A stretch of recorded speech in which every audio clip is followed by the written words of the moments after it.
At the birthday party, my fiancée Wendy gave away the house I saved up for, our future home, as a birthday present to her ideal guy, all while saying, "A man can only stand tall with a house of his own." The guy was touched and hugged her, kissing her. I turned and walked away. The house was gone, so no need for a wedding. Then Johnny called me from behind. "Joshua, it's my birthday today. Where's my gift?" Looking at my empty hands, others in the room shot me disdainful glances, whispering about how I was just there for free food and drink. Wendy, embarrassed, scolded me. "Joshua, how rude can you be? Who shows up at a birthday party empty-handed? Go out later and get Johnny a Rolex to apologize." I had just gotten off work when she dragged me to this so-called birthday party, only to watch her give away our house. Before, I might have argued with her, but now I'm just too tired. "Who said I didn't prepare a gift?" I said, taking off my engagement ring and putting it on Johnny's finger. "Here's a ring for you. All the best to you and Wendy." Without hesitation, I left the room. Wendy chased after me and grabbed my wrist. "Joshua, this is going too far. I only see Johnny as a brother. Who are you trying to annoy?" I told her seriously, "It's not about bothering anyone. I just think he deserves the ring more than I do." Wendy snapped, as if Johnny would want a used, cheap ring. "Throw it away if he doesn't like it," I replied. "Fine by me." With a pause, Wendy retorted, "Fine. Don't come asking me to buy you another one later." Then she stormed off. Back when we got engaged, Wendy's parents demanded a dowry of 280,000 yuan and said they wouldn't include anything in return. I didn't care much about these material things, giving her all my savings. My only request was for her to buy me an engagement ring. But Wendy called me materialistic, questioning why a man would need a ring. We had a rare week-long Cold War until she reluctantly went with me to buy a 2,000 yuan pair. I treasured mine, but hers vanished without a trace. Now I realized forced things never truly belong to you. Leaving the hotel, I walked down the sidewalk. A bitter wind hit me, yet I felt none of the cold. Can't be colder than my heart. After a while, Wendy called me. "Joshua, where'd you go? My stomach hurts. If it hurts, take some medicine." Why call me? I thought. Before, I'd drop everything for Wendy, rushing to her side. But now I'm done being the free caretaker. Hanging up, I called my manager. "Leo, does your offer for me to work as a marketing director overseas still stand?" Leo was thrilled. "Of course, Joshua. I've always appreciated your hard work and drive. You'll do great expanding our overseas market."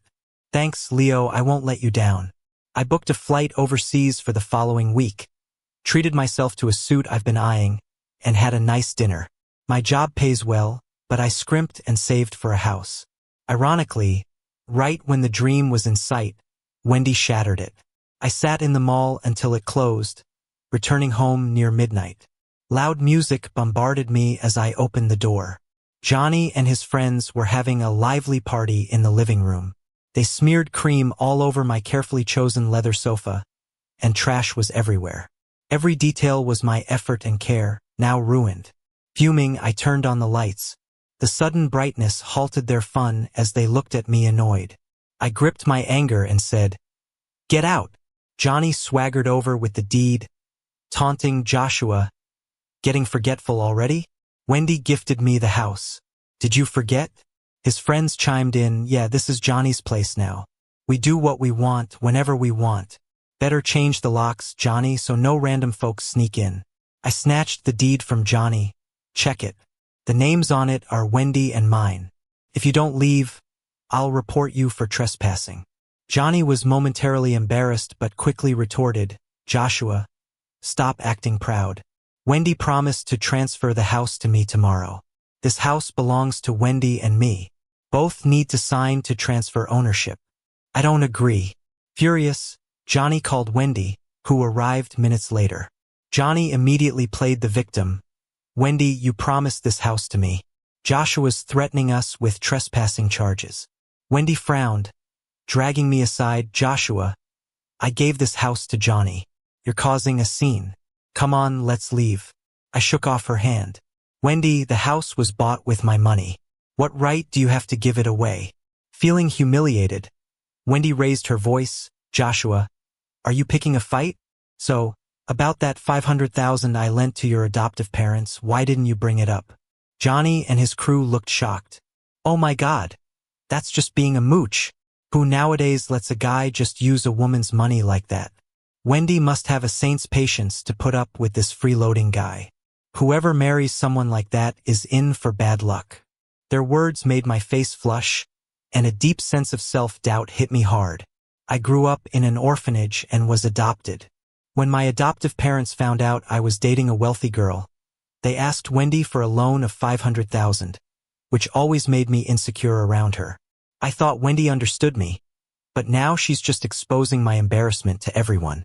Trying to keep my cool, I pulled out a note with the calculations I made during dinner. When we bought the house, I put in 630,000. Subtract the 500,000 my adoptive parents took. You owe me 130,000. From now on, this house is yours alone. Wendy was shocked as she looked at the notes. She didn't expect me to pull something like this. Joshua, I thought you were different from others, but it turns out you're just as petty. I chuckled. Wendy, since you're so generous, just pay me back the 130,000. Okay? My words stirred her up, and she immediately transferred 130,000 to me on her phone. After I accepted it, I said, "See you at the land office tomorrow at 8 a.m. With teeth clenched, Wendy replied, "All right, Joshua, just wait. You'll be crawling back to me crying soon." Johnny, looking pleased, chimed in, "We'll be there on time." After leaving the neighborhood, I checked into a hotel to rest. Seeing the 130,000 balance in my bank account, I couldn't shake off the sadness. That's when Johnny sent me a voice recording. In the recording, Johnny mockingly asked, "Wendy, what did you see in that poor kid Joshua? No looks, no build." Wendy's laugh came through, just having some fun. Poor students like him, struggling to eat, but clinging to their sad pride. Isn't it fun to mess with them? But I really am getting tired of him. He fusses over everything. Johnny's exaggerated laughter echoed in the recording. So, right from the start, she was just toying with me. I first met Wendy in my sophomore year. When I got into college, my adoptive parents didn't want to spend on my tuition or any expenses. I worked 2 part-time jobs, always choosing the cheapest meals in the dining hall. Exhaustion and poor nutrition caught up to me, and I fainted in gym class. Wendy and some classmates got me to the campus clinic. From then on, she was part of my life. She pretended to send money to my meal plan accidentally and started having me join her for meals. She'd give me the good parts of the food, helping me back to health. Eventually, she confessed her feelings towards me, but I hesitated, fearing my background wasn't good enough. Slowly, she broke through my defenses and into my heart. I had thought she was my salvation. Now, I realized that 5 years of my youth and all my love were misplaced. The next morning, I got up early. To hide my tired appearance from Wendy and Johnny, I styled my hair and wore a new suit. I looked sharp. Wendy was even taken aback when she first saw me. Johnny, a bit sour-tempered, observed, "Joshua, that suit must have set you back 2,600. Did you spend the 130,000 you got from Wendy?" Wendy frowned. "Joshua, weren't you always the frugal one? What made you buy such an expensive suit?" I responded with a soft smile. "Firstly, the 130,000 yesterday was a refund, my own money. Secondly, I don't need permission to buy what I want. I used to save up for a house and a future with Wendy. But now, I don't have a house or a partner to share it with, so why should I be stingy?" Johnny rolled his eyes at me and clung to Wendy's arm. "Come on, Wendy, let's go in. One's my lucky number, and today, I want to be the first to transfer a house." Wendy stood still, glancing back at me, and finally asked, "Joshua, is there anything you want to say?" I just smiled. "I wish you all the best. Hope Johnny loves the new house." Wendy's expression darkened. "All right, but don't regret it." The property signed over smoothly, and Johnny happily left the land office, title deed in hand. At least it's all wrapped up now. As I was about to go, Wendy called out to me. "You know, the bridal shop called yesterday. They want us to pick our wedding photos today. Since you dressed up so nicely today to win me over, I'll let you come along." I turned back, giving her a look as if she's lost it. Wendy, the wedding house is gone. Why would I marry you? Wendy looked momentarily flustered, asking Joshua, what do you mean? I clearly stated we're breaking up. The wedding is off. Did you get that? Joshua, are you kidding me? The wedding's next week. Everything's already set, and now you're calling it off? All I asked was to call off the wedding. Considering you gave away the wedding house last minute, my little request is nothing. I turned to Johnny. If needed, just switch grooms too. Johnny, you've got the house and the ring. Naturally, you can marry her. Holding the title deed, Johnny eagerly told Wendy, I'm with you all the way. Wendy sounded serious. Joshua, haven't I told you that I always see Johnny as my little brother? He's all alone with no one to rely on. Who knows how long it'll take him to buy his own place if he has to do it on his own. As his older sister, I'm just helping him out a bit. Why are you always so jealous for no reason? Wendy has told me more than once that Johnny was orphaned at a young age and has been staying with his uncle's family. It's really sad, and she asked me to be more understanding of her situation. I argued back, saying just because Johnny is unfortunate, does that mean he gets to depend on you and you just hand him a house? What about me? Am I not unfortunate too? What have you ever given me? Wendy confidently replied, you have me. Don't you? I'm here with you. Isn't that enough? Geez, she's really full of herself. I didn't want to argue with her anymore, so I turned and walked away. That night, I posted on my social media expressing that things were over between me and Wendy, and our wedding was off.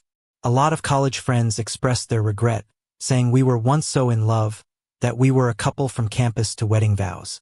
Yeah, if I hadn't heard those recordings, I would have believed that we were genuinely in love. But now I know it was all a facade. Not long after I posted, Wendy called me. Joshua, who gave you the right to unilaterally call off the wedding? Our wedding is not canceled. In a cold voice, I replied, whether or not you call off the wedding is your business. But I won't be there. Wendy, we're even now. Wendy, unwilling to give up, asked again, Joshua, are you really breaking up with me over a house? That's right. Just because of a house. Maybe Wendy will never understand that it's not just a house to me. It's about having a home. Hearing the determination in my voice, she sounded like she was compromising, saying, fine, we can buy another house. We'll save for a couple more years and pay a down payment. How's that? Thinking about these past 2 years, I didn't buy a single new piece of clothing. Even when I was starving outside, I'd go home to cook, just to save money. Every time I thought about getting closer to that dream house, I felt motivated, even if things were tough. But just because of her words, the house was given to Johnny, her true love. Now she casually tells me to save for another 2 years. And then what? Take on a mortgage and save for another 30 years? What am I, a fool meant to be by her side, suffering? Wendy, a house was my dream, but I no longer want it with you. Right after hanging up with Wendy, my adoptive parents called, scolding me without any mercy. The gist of it was, now that I've canceled the wedding, they won't return the money they borrowed from Wendy. I'll have to figure out how to pay it back myself. I wasn't surprised by this outcome. From the moment they got the money, they spent it all on my brother's investments. I never planned on getting it back, but I did have a final use for that money. I told them I'd come by the next day to discuss what to do. That night, Wendy sent me hundreds of messages. From initially ordering me not to cancel the wedding to later pleading with me. I didn't even finish reading before blocking her. The next day, I brought along a pre-prepared agreement and went home. My adoptive parents and brother all looked at me with disdain, as if my presence polluted the place. Eventually, my adoptive mother spoke first. Joshua, you were in a good relationship. It was heading towards marriage. What happened? I looked at them calmly. They want $288,000 in bride price and for you to repay the $500,000 borrowed. Otherwise, they won't let their daughter marry me. Mother shook her head repeatedly. That's impossible. From the moment we adopted you, we've been feeding you, giving you an education. We've spent quite a bit on you, so there isn't any extra money for bride price. I laughed inside. She's not afraid of being struck by lightning, saying such things. Father banged the table. Then don't marry. There's no shortage of bachelors finding wives these days. Wendy's parents said if there's no marriage, you'll have to return the $500,000 to their family. Hearing this, my brother, who'd been playing games, suddenly panicked. No, that's not possible. I've already invested that money with my friends. I definitely can't get it back anytime soon. I pretended to be troubled. What should we do? Then, if you don't pay up, they said they'd call the cops on you for fraud. Mother said, fraud? No way, haven't you been with their daughter for years? Hearing her words made me incredibly uncomfortable. I didn't want to continue playing games with them anymore. There is another way, I said, which is for me to sever all ties. I'll take on the $500,000 debt alone. This way, even if they report it, they'll only come after me. Hearing this, the three of them instantly lit up, agreeing that it was a great idea. I took out the severance agreement, and they didn't hesitate to sign. After signing, I was about to leave when my mother said she made plenty of food and wanted me to stay for lunch. Thinking this might be our last family meal together, I agreed. With their burden offloaded, my adoptive mother went to cook, my adoptive father watched his spy movies, and my brother continued gaming. It felt like I was the only extra person there. I pushed open the bathroom door. The small foldable bed I used to sleep on was gone. Our home had 2 bedrooms and a living room. One bedroom was for my parents, the other for my brother. When I was first adopted, one room was mine.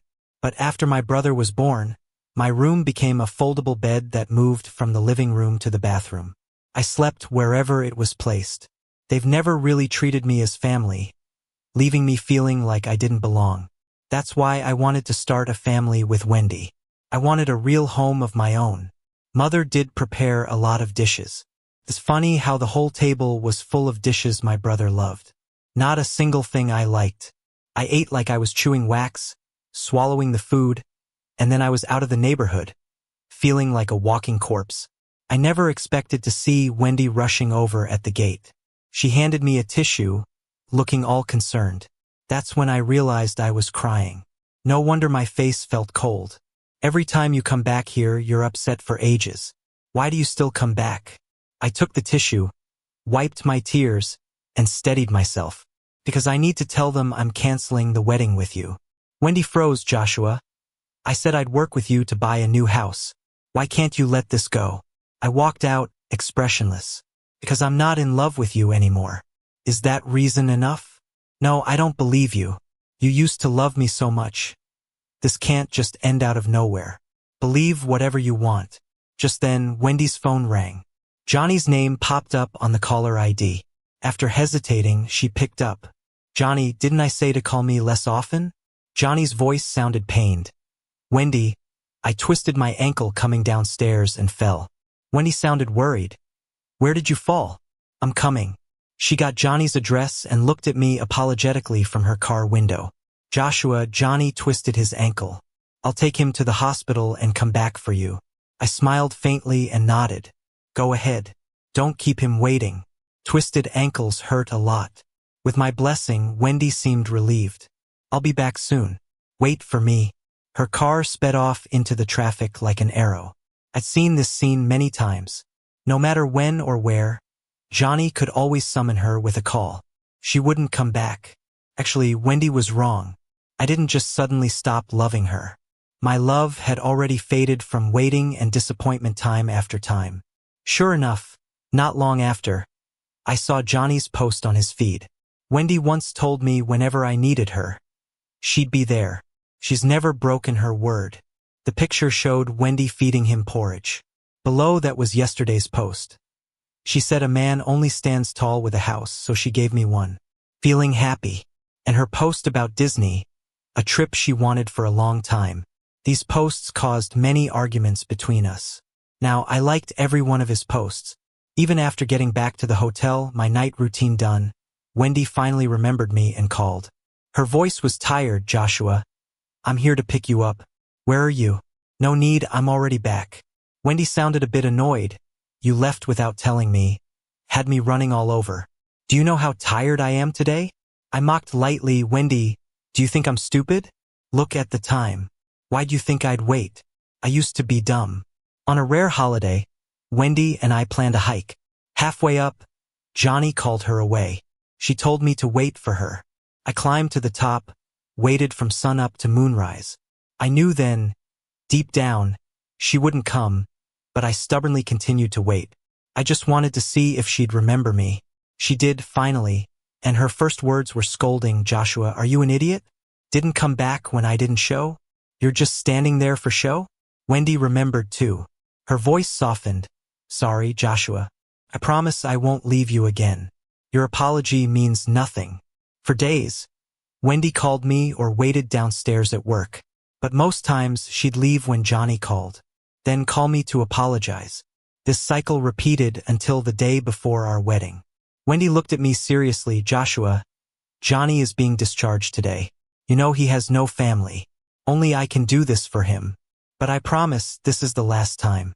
Once we're married, I'll keep my distance." What made Wendy think my indifference lately, the breakup and wedding cancellation, was just me being angry that I'd show up on our wedding day. I was done explaining. After she left, I packed. Coincidentally, I was scheduled to fly out with the team the same day. She'd see I wasn't bluffing. The next morning, I met up with colleagues at the airport. Before boarding, I checked Wendy's messages. "Joshua, the fleet's a no-show. Joshua, the dresser said you didn't pick up the car today. Joshua, it's our wedding day. Where are you?" I sent her my location at the airport and boarded, turning off my phone. The thought of Wendy in a panic lifted my spirits. Looking out at the clear skies, I knew a new life awaited. When I returned, it was 6 months later. Now the overseas marketing director, I came back to report on our success. Job done. Stepping out of the company, I saw Wendy waiting. She wasn't the vibrant woman I used to know. Her face was worn with age. The moment she saw me, she couldn't help rushing forward and hugging me tightly. "Joshua," she said, "where have you been these past 6 months? I've looked everywhere for you and couldn't find you." I had heard from the main office that Wendy was trying to find me, but I had already told them to keep my whereabouts a secret. Wendy's act of giving the wedding house to another man didn't sit well with them either, and they all turned their backs on her. After hitting several brick walls, Wendy had stopped coming. I thought she'd given up by now. I placed my hand on her shoulder and pushed her away, looking at her with a critical eye. In hindsight, my taste back then was pretty poor. Loving such a lousy person to the point of losing myself was just pathetic. My voice was distant and cold. "Wendy, what are you looking for me for? I'm pretty sure I made things clear a while ago." Wendy, visibly emotional, said, "Joshua, let me take you somewhere. Once we arrive, I'm sure you'll forgive me." "Sorry, my time is valuable. I don't have time to waste with you," I said. As I turned to leave, Wendy grabbed my wrist and pushed me into the back seat of a car, locking the doors deftly. I was about to call the cops when Wendy pleaded with me, "Joshua, please, just come with me to this place. I promise if you still can't forgive me after you've seen it, I won't bother you ever again." Driven by some kind of curiosity, I put down my phone. I wondered where this place was that she was so confident about. The route we took grew more and more familiar. Eventually, we stopped below the building of our old wedding home. I had a vague premonition then. Wendy took me upstairs and stopped at the door of our former wedding home. She opened the door with a key. Inside, the decor had returned to how I originally set it up. Plain fabric sofas, a bouquet of tulips on the table. Even the once broken ornaments by Johnny and others were replaced exactly as before. Wendy pulled out a bright red property certificate and opened it. It clearly had both our names on it with a change date from 3 months ago. She handed it to me, earnestly saying, "Joshua, I was wrong before. Johnny and I grew up together. He lost his parents young, and everyone around always told me to protect and care for him. It became an obsession over time. But during these past 6 months without you, I realized you are the most important man to me. I love you. I've taken back the house, hoping to end the conflict caused by it with the house itself." Her words were well-spoken and moving, but they were only convincing to the old me. The current me didn't need that anymore. I pulled out my own apartment key and waved it in front of her. "I don't need to rely on anyone now. I can achieve what I want on my own." Expanding the market in a new city over the past 6 months was tough, but the payoff was worth it. My salary doubled, and with that and the 130,000 yuan I had saved up, I was able to put a down payment on a 60 square meter studio apartment. It wasn't big or in a fancy location, but it was enough for me. It's truly my own home. Wendy stared at my keys, speechless, and after a long pause, with tears welling up, she asked, "Joshua, is there really no chance for us anymore?" Without hesitation, I said, "No chance." Tears rolled down her cheeks. I knew she was giving up for real this time. Confidently reclaiming the wedding house from Johnny and setting it up again didn't win my forgiveness. My new apartment proved to be a harsh reality check. I turned and walked away, feeling no obligation to comfort her. Downstairs, I ran into Johnny. His eyes were filled with bitterness as he said, "Joshua, you must be really pleased with yourself now. You think you've won?" I never took him seriously before, and I certainly wouldn't now. Ignoring him, I kept walking away. Johnny taunted from behind, "Joshua, let me tell you, Wendy is having my baby. She will belong to me for sure." I just smiled nonchalantly, and the words of blessing came out easily. "I wish the three of you a happy and blissful family life." This trip back was full of challenges. After sorting things out with Wendy, my adoptive parents stormed into my workplace next. It turned out my brother lost 500,000 yuan on a failed investment and then got scammed abroad. They scraped together 700,000 yuan by emptying their savings and selling their old apartment, but still needed 300,000 yuan more, and they wanted it from me. I reported them to the authorities. They then tried to gain sympathy online, manipulating my sense of duty as a son. I posted a copy of the agreement we signed severing ties, along with a detailed piece about my life as an adopted child. The response was overwhelming, as many orphans resonated with my experience. I hadn't realized so many shared my story. We supported each other online, using my story as inspiration. We can't choose our birth or parents, but through our effort and resilience, we can create our own future. My adoptive parents failed to guilt-trip me out of any money and were instead bombarded online. They vanished from sight. Eventually, they managed to scrape together 1,000,000 yuan but couldn't bring my brother back. Losing their son in old age led to a mental breakdown and their eventual suicide. After hearing the news, I took a day off. I went back to handle the burial of their remains. 5 years later, I had moved up to the position of vice president in the company. I was transferred back to the main office. The company had a charity event to help kids with heart disease recover. I was there as a representative. I didn't expect to see Wendy there. She was holding a frail little boy, applying for the company's charity support. That's when I found out Johnny had drugged her to get Wendy pregnant. They got married because of the baby. Due to the drugs, the baby's development was incomplete in the womb. He was born with a severe heart condition. They spent all their money on his treatment. Johnny ended up leaving. Since we were once acquaintances, I spoke to the people in charge. Wendy's kid got approved for the charity support. After the event, I left in a company car. Wendy ran after me with her child to thank me. I just waved it off. Later, a co-worker asked why I didn't use the chance to get back at her, to settle the score from back then. I told them it wasn't necessary. We started on the same line. But years later, when we met again, I was at the peak of my life. She was just a face in the crowd, taking my help. That made her suffer more than any revenge ever could.